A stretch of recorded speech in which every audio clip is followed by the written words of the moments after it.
y'all, I'm excited to show y'all this one. Today we're going to do some barbecue shrimp. This is what you're going to need. 3 pounds of some shrimp, container of butter. You have to have this Louisiana barbecue shrimp sauce. A half a cup of water, a loaf of French bread.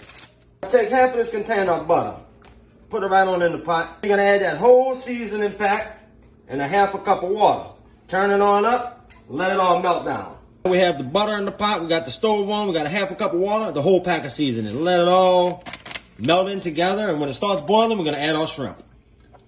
Now the sauce is ready, so we're gonna go ahead and add all 3 pounds right on in. Now you see the top of that shrimp how it's raised up? They're all done. They cooked approximately 7 minutes. Now it's time for us all to enjoy our shrimp.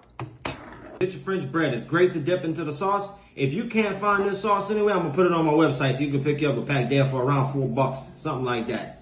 Absolutely delicious.